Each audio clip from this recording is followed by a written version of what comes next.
मथुरा हिंसा की सीबीआई जांच की मांग को लेकर बीजेपी ने आज प्रदर्शन किया।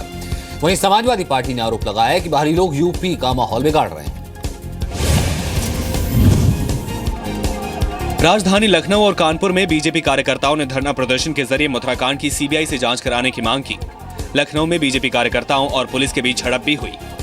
बीजेपी के आरोपों से परेशान समाजवादी पार्टी ने आरोप लगाया है कि बाहरी लोग राज्य का माहौल खराब कर रहे हैं। बाहर के लोग भी आ रहे हैं, कुछ गुजरात के लोग आ रहे हैं, कुछ हैदराबाद के लोग आ रहे हैं, कुछ नागपुर के लोग आ रहे हैं, कुछ बिहार से भी आवाज उठ रही है। उत्तर प्रदेश को जंग का मैदान बनाए हुए हैं। जिला प्रशासन, वहाँ का म्युनिसिपल प्रशासन, वो क्या सोता रहा? उनको मालूम नहीं कि उनकी जमीन पर, सरकारी जमीन पर कब्जा हो रहा है। आज यूपी सरकार ने मथुरा के डीएम और एसएसपी का तबादला कर दिया। निखिल चंद्र शुक्ला को डीएम जबकि बबलू कुमार को नया एसएसपी बनाया गया है। मथुरा में करीब 270 एकड़ में फैले जवाहर बाग पर करीब 2 साल से उपद्रवियों ने अवैध कब्जा कर रखा था। 2 जून को पुलिस हाईकोर्ट के आदेश पर जवाहर बाग में कार्रवाई के लिए पहुंची थी। उपद्रवियों ने हमला कर दिया। हमले में एसपी मुकुल द्विवेदी और फरह के थानेदार संतोष यादव शहीद हो गए। मुख्य आरोपी रामरक्ष यादव समेत 27 उपद्रवी भी मारे गए। मथुरा हिंसा की सीबीआई से जांच की मांग को लेकर सुप्रीम कोर्ट अर्जेंट सुनवाई के लिए तैयार हो गया है। कल इस मामले में सुप्रीम कोर्ट सुनवाई करेगा। स्विट्जरलैंड ने न्यूक्लियर सप्लायर ग्रुप में भारत की दावेदारी का समर्थन किया है। दोनों देशों के बीच काले धन को लेकर भी बातचीत हुई। पीएम मोदी के साथ बातचीत में स्विट्जरलैंड के राष्ट्रपति जोहान्स नीडर अम्मान ने 48 देशों के न्यूक्लियर सप्लायर ग्रुप में भारत की सदस्यता का समर्थन किया। पीएम ने स्विट्जरलैंड के राष्ट्रपति से काला धन जमा करने वालों के खिलाफ कार्रवाई के लिए दोनों देशों के बीच सहयोग बढ़ाने को कहा। साझा बयान के दौरान पीएम मोदी ने बॉलीवुड और खेल के जरिए दोनों देशों के रिश्तों को याद किया। Thanks to the Indian film industry, we are very familiar with the enchanting beauty of the Swiss landscape. Making waves in the grand slams of the tennis world is the partnership of our famous Swiss player Martina Hingis with Sania Mirza and Leander Paes of India. PM Modi ने nuclear research को लेकर बने European संगठन में काम करने वाले भारतीय वैज्ञानिकों और छात्रों से भी मुलाकात की। 5 देशों की यात्रा के दौरान पीएम सबसे पहले अफगानिस्तान गए। अफगान इंडिया फ्रेंडशिप डैम का उद्घाटन किया। अफगानिस्तान के बाद पीएम कतर गए। कतर के साथ भारत ने 7 समझौतों पर दस्तखत किए। पीएम स्विट्जरलैंड के बाद अमेरिका जाएंगे। अमेरिकी संसद के संयुक्त सत्र को संबोधित करेंगे। पीएम अपने दौरे के आखिर में मेक्सिको भी जाएंगे। तो अब से कुछ ही देर पहले पीएम मोदी अमेरिका के लिए रवाना हो गए हैं। वो आधी रात तक वॉशिंगटन पहुंच जाएंगे। कश्मीर में सैनिक कॉलोनी को लेकर आज विधानसभा में जोरदार हंगामा हुआ। मुख्यमंत्री महबूबा मुफ्ती जबरदस्त गुस्से में दिखे। निर्दलीय विधायक इंजीनियर रशीद ने अखबारों में छपी खबरों का हवाला देकर महबूबा सरकार को घेरने की कोशिश की। इस पर महबूबा नाराज हो गईं। उन्होंने आरोप लगाया कि अखबार सैनिक कॉलोनी के मामले में राज्य का अमन चैन बिगाड़ने की कोशिश कर रहे हैं। महबूबा ने पूर्व मुख्यमंत्री उमर अब्दुल्ला को भी निशाने पर लिया। आप यहाँ का टूरिज्म बर्बाद करना चाहते हैं, यहाँ के लोगों को सूली पे लगाना चाहते हैं, आप लगाना चाहते हैं। मैंने सिर्फ और सिर्फ गवर्नमेंट से ये उस वक्त क्लैरिफिकेशन मांगी थी कि आप इसको क्लियर करिए कि नॉन स्टेट सब्जेक्ट जो है वो अलॉट ही नहीं होंगे। अप्रैल 2015 में राज्य सैनिक बोर्ड ने श्रीनगर में पुराने एयरपोर्ट के पास सैनिक कॉलोनी बसाने को मंजूरी दी थी। राज्य सैनिक बोर्ड ने तत्कालीन सीएम मुफ्ती मोहम्मद सईद से करीब 22 एकड़ जमीन आवंटित करने की मांग की थी। 31 अगस्त 2015 को राज्य सैनिक बोर्ड ने जमीन की मांग बढ़ाकर 44 एकड़ कर दी। 10 अप्रैल को जम्मू कश्मीर सरकार ने श्रीनगर जिला प्रशासन से उन जमीनों की पहचान करने को कहा है जहां सैनिकों के लिए कॉलोनी बसाई जा सकती है। नेशनल कॉन्फ्रेंस और कांग्रेस कश्मीर में सैनिक कॉलोनी बसाने का विरोध कर रही है। मोस्ट वांटेड आतंकी हाफिज सईद ने एक बार फिर भारत को धमकी दी है। हाफिज सईद ने कहा है कि भारत पाकिस्तान को अब 1971 के समय का देश ना समझे। अब पाकिस्तान के पास एटमी ताकत है और वो किसी भी तरह का जवाब देने के लिए तैयार है। हाफिज के मुताबिक अमेरिका पाकिस्तान के शहरों पर हमले के लिए भारत में ड्रोन तैनात कर रहा है, लेकिन अगर ऐसा हुआ तो पाकिस्तान अपने ड्रोन से भारत पर परमाणु हमले करेगा। हाफिज के मुताबिक पाकिस्तान के पास पूरे भारत पर हमले के लिए ड्रोन है। पाकिस्तान और ये जो टेररिस्ट ऑर्गेनाइजेशन है बहुत बड़े पैमाने पर चिंतित हैं। हमारे प्रधानमंत्री की सक्सेसफुल विजिट टू अफगानिस्तान। आतंकवादी से आप किस भाषा का आप कल्पना करते हैं कि वो अच्छी भाषा बोलेगा? उनका काम है इस तरह से जहर उगलना, और वो जहर उगलते हैं, उससे उनकी रोजी रोटी चलती है, उससे वो पैसा कमाते हैं और बेगुनाह लोगों को, मतलब जो इनोसेंट लोग हैं उनको अपने यहाँ भर्ती करते हैं, फिर उनमें जहर डालने का काम करते हैं। हाफिज मोहम्मद सईद आतंकी संगठन जमात उद दावा और लश्कर तैयबा का चीफ है। संयुक्त राष्ट्र ने हाफिज सईद को अंतर्राष्ट्रीय आतंकवादी घोषित कर रखा है। मुंबई आतंकी हमलों में शामिल होने की वजह से अमेरिका ने हाफिज सईद पर $1 करोड़ का इनाम घोषित कर रखा है।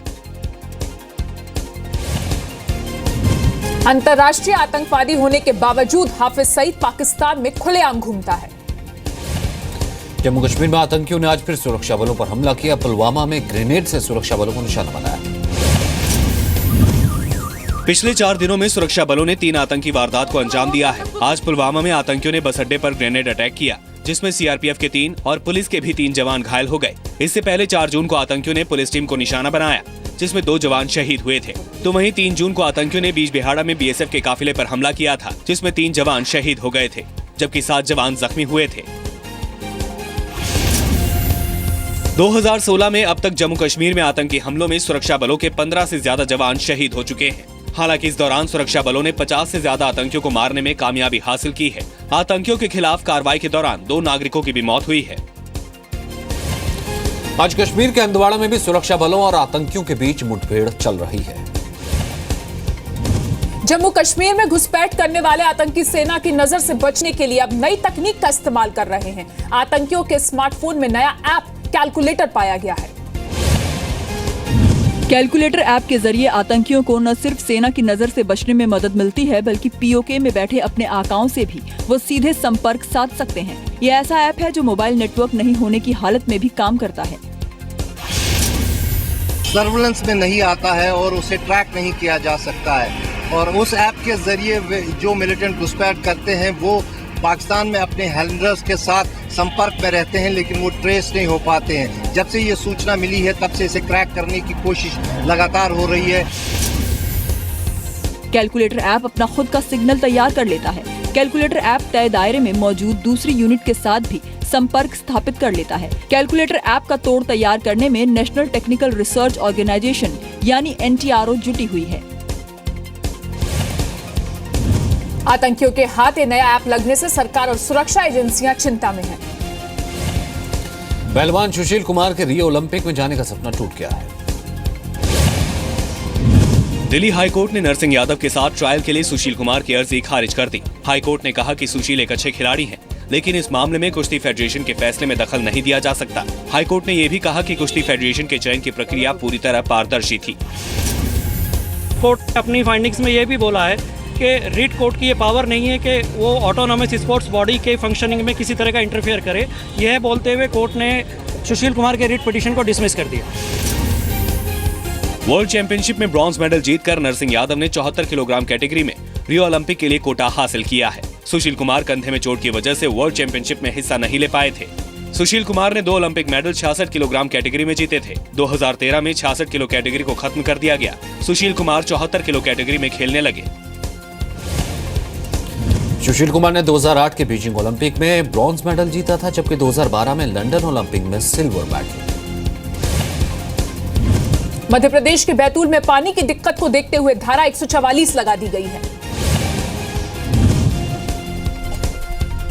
बैतूल में पिछले कुछ दिनों से पानी की जबरदस्त किल्लत है। लोगों को पीने के पानी के लिए लंबी दूरी तय करनी पड़ रही है। पानी की इस किल्लत को देखते हुए शहर और उसके आसपास के इलाकों में तत्काल प्रभाव से धारा 144 लगाई गई है, यानी एक जगह पर 5 या उससे ज्यादा लोग जमा नहीं हो सकते। दरअसल प्रशासन को आशंका है कि पानी की कमी की वजह से कभी भी लोग सड़कों पर उतरकर विरोध शुरू कर सकते हैं। इसके मद्देनजर एहतियातन ये कदम उठाया गया है। 25 जून तक धारा 144 लागू रहेगी। साथ ही किसी भी तरह के कंस्ट्रक्शन के काम पर भी रोक लगा दी गई है, यानी लोग अपना घर भी नहीं बना सकते हैं। धारा 144 का प्रयोग किया गया ताकि प्रभावी तरीके से जल के संरक्षण को रोक लगाई जाए, ताकि जल का उपयोग जो निर्माण कार्य में हो रहा है उसको बचाया जाए। मध्य प्रदेश लगातार दूसरे साल सूखे जैसी हालत का सामना कर रहा है। मध्य प्रदेश के 40 से ज्यादा जिलों में पानी की कमी है। बैतूल शहर में पीने के पानी की सप्लाई करने वाले फिल्टर प्लांट में पानी खत्म हो गया है। फिल्टर प्लांट में फिलहाल गांव के कुएं से पानी लाकर डाला जा रहा है। पानी का स्तर नीचे जाने के कारण बैतूल के हैंडपंप भी एक एक कर सूख रहे हैं। इससे पहले महाराष्ट्र के लातूर में भी पानी की दिक्कत को देखते हुए धारा 144 लगाई गई थी। अमृतसर के स्वर्ण मंदिर में ऑपरेशन ब्लू स्टार की आज 32वीं बरसी मनाई जा रही है। ऑपरेशन ब्लू स्टार की बरसी के मौके पर आज सुबह श्री दरबार साहिब में शांति के लिए पाठ हुआ। हजारों श्रद्धालु इस मौके पर पहुंचे। किसी भी तरह की घटना से निपटने के लिए अमृतसर को छावनी में बदल दिया गया।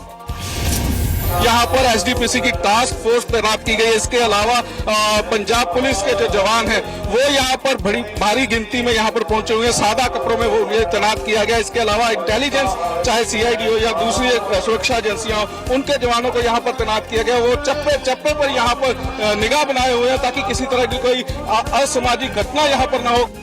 लेकिन कड़े सुरक्षा इंतजाम के बावजूद अलगाववादी अपनी हरकत से बाज नहीं आए। खालिस्तान समर्थकों ने खुलेआम खालिस्तान जिंदाबाद के नारे लगाए।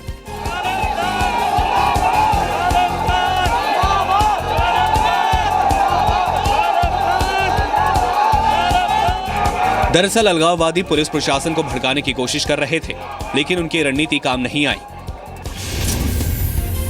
स्वर्ण मंदिर से अलगाववादी नेता जरनैल सिंह भिंडरावाले और उसके समर्थकों को खदेड़ने के लिए सेना ने ऑपरेशन ब्लू स्टार चलाया था। 3 जून को ऑपरेशन ब्लू स्टार शुरू किया गया था, जबकि 6 जून को ऑपरेशन खत्म हुआ। ऑपरेशन ब्लू स्टार के दौरान 83 सैनिक मारे गए, जबकि 249 घायल हुए। सेना की कार्रवाई में 493 भिंडरावाले समर्थक मारे गए, जबकि 86 घायल हुए। ऑपरेशन ब्लू स्टार की वजह से कई वर्षों तक पंजाब को आतंकवाद का सामना करना पड़ा। वी नारायण सामी ने आज पुडुचेरी के मुख्यमंत्री के तौर पर शपथ ली। उपराज्यपाल किरण बेदी ने नारायण सामी को शपथ दिलाई। कांग्रेस के वरिष्ठ नेता और पूर्व केंद्रीय मंत्री नारायण स्वामी ने आज पुडुचेरी के 10वें मुख्यमंत्री के तौर पर शपथ ली। उनके साथ 5 मंत्रियों ने भी पद और गोपनीयता की शपथ ली। इस मौके पर नारायण सामी कांग्रेस अध्यक्ष सोनिया गांधी और राहुल गांधी का शुक्रिया अदा करना नहीं भूले। I thank the Honorable Congress President Madam Sonia Gandhi, Honorable Congress Vice President Sri Rahul Gandhi. The credit goes to the people of Puducherry, our Congress leaders, the DMK leaders, and also we would like to have a development is our agenda. We will do it. Puducherry की 30 सदस्यों की विधानसभा में कांग्रेस को 15 seat मिली, जबकि सहयोगी DMK ने 2 सीटों पर जीत हासिल की। नारायण सामी विधानसभा चुनाव नहीं लड़े थे। अब उन्हें 6 महीने के अंदर विधानसभा का चुनाव जीतना होगा। मुख्यमंत्री पद के लिए नारायण सामी कांग्रेस के केंद्रीय नेतृत्व की पसंद माने जाते हैं। नारायण सामी यूपीए सरकार के दौरान प्रधानमंत्री कार्यालय में राज्य मंत्री रह चुके हैं। पेशेवर मुक्केबाजी में लगातार जीत दर्ज करने वाले भारतीय बॉक्सर विजेंद्र सिंह का अगला मुकाबला दिल्ली में होगा। अपने मुकाबले को लेकर विजेंद्र सिंह खासे उत्साहित हैं। भारतीय मुक्केबाज विजेंद्र सिंह और ऑस्ट्रेलिया के कैरी होप दिल्ली के त्यागराज स्टेडियम में एक दूसरे के सामने होंगे। एशिया चैंपियनशिप के लिए मुकाबला 16 जुलाई को होगा। बहुत अच्छा लगेगा, बिकॉज बहुत सारे लोग कहते हैं भैया बाहर तो बहुत लड़ लिया, अब अपने मुल्क आ जाइए। तो मैं फर्स्ट टाइम प्रो बॉक्सिंग में फर्स्ट टाइम इंडिया को पार्टिसिपेट करूँगा यहाँ पे, और बहुत सारे क्राउड होगा जो चेयर अप करेगा कि हाँ इंडिया इंडिया इंडिया। सो बड़ा मज़ा आएगा, बहुत एक्साइटिंग नाइट होगी। जी मैं प्रधानमंत्री जी से मैं मिला हूँ, उनसे बाकायदा टच में हूँ, उनसे ईमेल के थ्रू मैंने सब इन्फॉर्मेशन जो हमारी डेट चेंज हुई है वही बताई है मैंने उनको। और उनका बिजी शेड्यूल है, लेकिन वो कह रहे कि मैं कोशिश करूँगा। मैं लास्ट टाइम मिला तब भी उन्होंने बात की, तो इस बार भी उन्होंने यही बोला जब मैं कोशिश करूँगा प्लीज़ नोट करवा दीजिएगा। तो आई होप कि वो आएंगे। विजेंद्र सिंह ने 10 अक्टूबर 2015 को पेशेवर बॉक्सिंग का पहला मुकाबला खेला। विजेंद्र सिंह पेशेवर बॉक्सिंग में अब तक 6 मैच खेल चुके हैं, सभी में उन्हें जीत मिली है। विजेंद्र ने अपने सभी 6 मैच इंग्लैंड और आयरलैंड में खेले थे। विजेंद्र सिंह ओलंपिक में ब्रॉन्ज मेडल जीत चुके हैं। विजेंद्र सिंह को राजीव गांधी खेल रत्न अवार्ड और पद्मश्री मिल चुका है।